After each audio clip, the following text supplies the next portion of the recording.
வணக்கம். செல்வகுமாரின் அதிகாலை வானிலை ஆய்வறிக்கை. அதிகாரப்பூர்வ வானிலை அறிக்கைக்கு இந்திய வானிலை ஆராய்ச்சித்துறை அறிக்கையை பார்க்கவும்.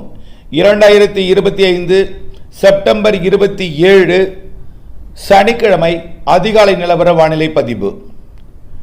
நேற்றைக்கு வெள்ளிக்கிழமை குறைவான பரப்பில் மழை இருக்கும் என்றும், மேற்கு தொடர்ச்சி மலைப்பகுதிகளில் மழை இருக்கும் என்றும், டெல்டாவில் வாய்ப்பு இருக்கிறது குறைவான பரப்பிலே பெய்துவிட்டு செல்லும் என்றும், புதுச்சேரிக்கும் வடக்கே சென்னை உட்பட மழை இருக்கும் என்றும் சொல்லியிருந்தோம்.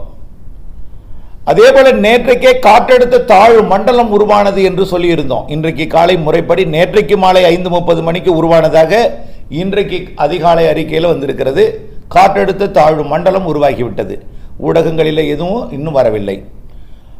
ஒடிசா கடலோரம் ஒடிசா வடக்காந்திர பிரதேச கடலோரம் நீடித்துக் கொண்டிருந்த அந்த தீவிர தாழ்வு பகுதி வெல்மார்க் லோ பிரஷர் டிப்ரெஷன் ஆனது. அது நேற்றைக்கு நாம் அறிவித்து விட்டோம்.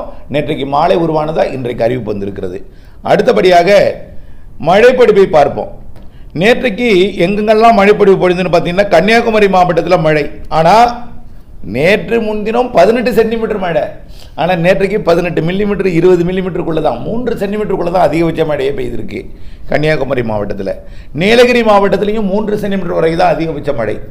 அதே நேரத்தில் அப்பாச்சி கொண்டிருப்பதில் 1.5 சென்டிமீட்டர் மழை பொழிந்திருக்கு. எங்கன்னா பாலக்காட்டு கணவாய் நுழைவாயில் வாளையார் அருகே இருக்கக்கூடிய அப்பாச்சி கொண்டிருப்பதி 1.5 சென்டிமீட்டர் மழை. நேற்று இரவிலிருந்து தொடர் தூறல், அதிகாலையில் ஒரு அரை மணி நேரத்தில் 1.5 சென்டிமீட்டர் பெய்திருக்கிறது. அடுத்தபடியாக பார்த்தீங்கன்னா, டெல்டா மாவட்டங்களிலேயும் மழை நேற்றைக்கு மாலையில் பெருசாக இல்லை, ஆனால் மழை லேசான மழை.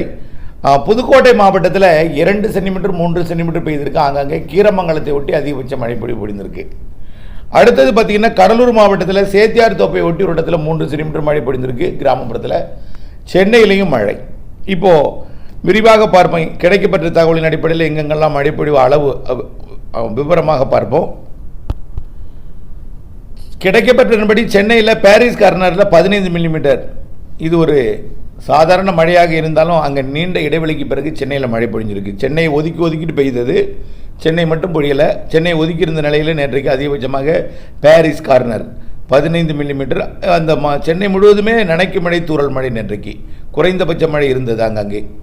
அடுத்தபடியாக கன்னியாகுமரி மாவட்டத்தில் பேச்சுப்பாறையில் நேற்றைக்கு அதிகாலையில் நேற்றைக்கு மழை பதிவு எடுத்ததுக்கு பிறகு ஒரு 5 சென்டிமீட்டர் மழை பொழிந்திருக்கு நேற்றைக்கு அதிகாலையில். அந்த மழையும்